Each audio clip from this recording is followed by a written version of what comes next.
ذرا سوچئے، ایک ایسا شخص جس کا نام سن کر لوگ کانپ جاتے تھے، قافلے سفر سے پہلے دعا کرتے تھے کہ یا اللہ ہمیں اس کے شر سے بچا، لیکن یہی شخص بعد میں اللہ کا ولی بن گیا۔ آخر ایسا کیا ہوا؟ صرف ایک آیت قرآن نے اس کی زندگی بدل دی۔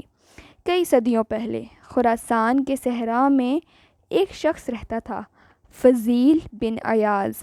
وہ قافلوں کو لوٹ لیتا، راستہ روک لیتا اور لوگوں کے دلوں میں خوف بٹھا دیتا۔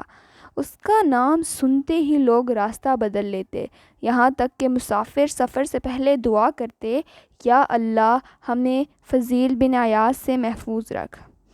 ایک رات فضیل ایک اور گناہ کے ارادے سے گھر سے نکلا۔ وہ ایک گھر کی دیوار پر چڑھا، نیت یہ تھی کہ اندر داخل ہو کر گناہ کرے، لیکن جیسے ہی دیوار پر پہنچا، اندر سے ایک شخص کی آواز آئی تلاوت کی۔ وہ پڑھ رہا تھا، أَلَمْ يَأْنِ لِلَّذِينَ آمَنُوا أَن تَخْشَعَ قُلُوبُهُمْ لِذِكْرِ اللَّهِ۔ کیا ایمان والوں کے لیے وقت نہیں آیا کہ ان کے دل اللہ کے ذکر سے نرم ہو جائیں؟ سورۃ الحدید۔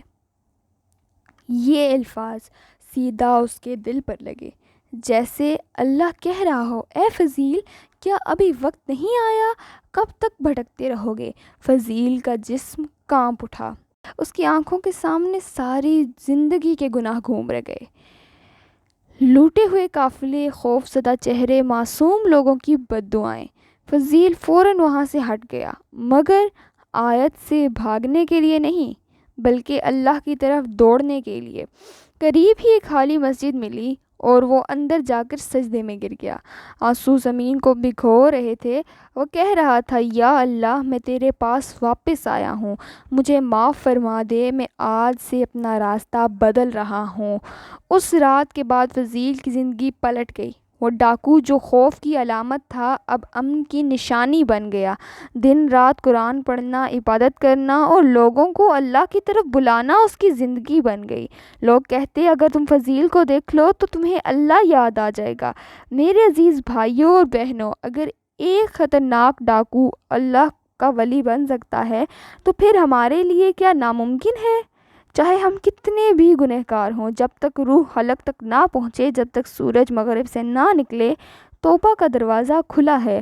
اللہ تعالیٰ قرآن مجید میں فرماتے ہیں، اے میرے بندو، جنہوں نے اپنے اوپر زیادتی کی ہے، اللہ کی رحمت سے مایوس نہ ہو، بے شک اللہ سب گناہوں کو معاف فرما دیتا ہے۔ سورۃ الزمر۔